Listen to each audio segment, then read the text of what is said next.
छठी मैया की जय। छठ का महापर्व हर साल कार्तिक मास के शुक्ल पक्ष की चतुर्थी तिथि से शुरू होता है और यह त्योहार पूरे 4 दिनों का होता है, जो कि नहाए खाए से शुरू होता है और उगते हुए सूर्य देव को जल का अर्घ्य देने के साथ ही इसका समापन होता है। सबसे पहले दोस्तों, हमारे इस वीडियो को लाइक करें और कमेंट बॉक्स में जय मां छठी अवश्य ही लिख दें। ऐसी मान्यता है कि छठी मैया को कुछ चीज चढ़ाने से महिलाओं को अखंड सौभाग्य की प्राप्ति हो सकती है। पौराणिक मान्यताओं के अनुसार छठी मैया को चावल, चने, सिंदूर, मिठाई, 7 प्रकार के फल, गुड़, घी का ठेकुआ और श्रृंगार की सामग्री जरूर चढ़ाने चाहिए। ऐसा करने से छठी मैया प्रसन्न होती है और उनका आशीर्वाद भी मिलता है। साथ ही पति की लंबी आयु और अखंड सौभाग्य का वरदान भी प्राप्त होता है। छठ के पहले दिन महिलाएं नदी में स्नान करती हैं और सात्विक भोजन करती हैं। मान्यता है कि ऐसा करने से व्रत की शक्ति प्राप्त होती है। नहाए खाए के अगले दिन खरना होता है। खरना के दिन शाम के समय महिलाएं रोटी और गुड़ की खीर बनाती हैं। प्रसाद का भोग लगाने के बाद उसे स्वयं ग्रहण करती है और पूरे परिवारजनों को भी खिलाती है। खरना के दिन से ही 36 घंटे का निर्जला कठिन व्रत शुरू हो जाता है। खरना के अगले दिन डूबते हुए सूर्य देव को अर्घ्य दिया जाता है और इस दिन महिलाएं अपने पूरे परिवार के साथ घाट पर जाती हैं और नदी या जल में खड़े होकर सूर्य देव को जल अर्पित करती है। साथ ही घाट पर बैठकर महिलाएं छठी मैया के गीत गाती हैं और विधि विधान से छठी मैया की पूजा करती है।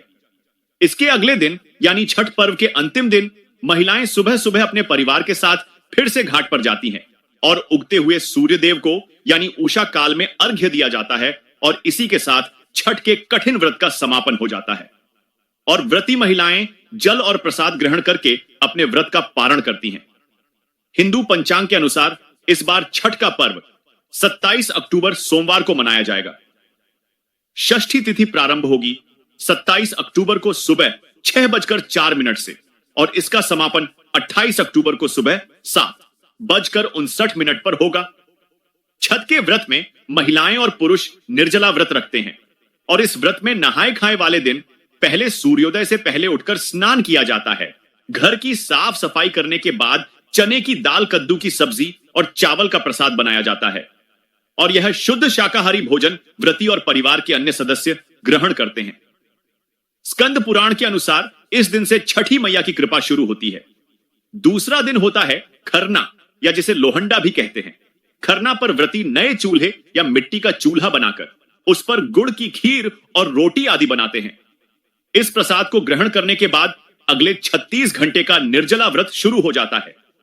मान्यता है कि खरना के बाद छठी मैया घर में विराजमान होती है। संध्या अर्घ्य 27 अक्टूबर को रहेगा, जिस दिन व्रती निर्जला उपवास रखते हैं। सूर्यास्त के समय नदी या तालाब में खड़े होकर डूबते हुए सूर्य को बांस के सूप में फल, ठेकुआ और मिठाई, गन्ने आदि के साथ अर्घ्य देते हैं।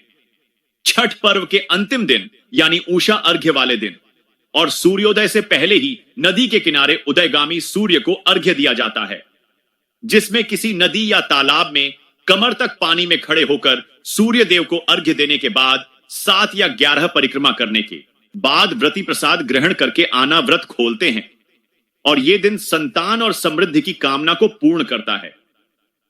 छठ पूजा सूर्य देव की उपासना का प्रतीक है, जो जीवन में ऊर्जा और शक्ति का प्रतीक है और धार्मिक पुराणों के अनुसार छठी मैया संतान की रक्षा करती है। इसलिए इस दिन भक्तों को श्रद्धा पूर्वक छठी माई का यह व्रत करना चाहिए। एक बार फिर से ध्यान रखिएगा, 25 अक्टूबर शनिवार को नहाए खाए किया जाएगा, जिस दिन सूर्योदय होगा सुबह 6:28 पर और सूर्यास्त का समय शाम 5:42 पर रहेगा। छठ पर्व का दूसरा दिन रहेगा खरना, जिसे लोहंडा भी कहते हैं, 26 अक्टूबर रविवार को और इस दिन सूर्योदय होगा सुबह 6:29 पर और सूर्यास्त होगा शाम 5:41 पर। छठ का तीसरा दिन रहेगा 27 अक्टूबर सोमवार को, जिस दिन संध्या अर्घ्य दिया जाएगा और इस दिन सूर्य उदय होगा सुबह 6:30 पर और सूर्यास्त का समय शाम 5:40 पर रहेगा। छठ पूजा का चौथा और अंतिम दिन रहेगा 28 अक्टूबर मंगलवार को, जिस दिन उषा काल अर्घ्य दिया जाएगा और व्रत का पारण किया जाएगा। इस दिन सूर्योदय होगा सुबह 6:30 पर और सूर्यास्त का समय रहेगा शाम 5:39 पर होगा। तो दोस्तों, उम्मीद है आपको जानकारी बेहद पसंद आई होगी। वीडियो को लाइक करें, चैनल को सब्सक्राइब करें और कमेंट बॉक्स में लिखें जय छठी मैया की।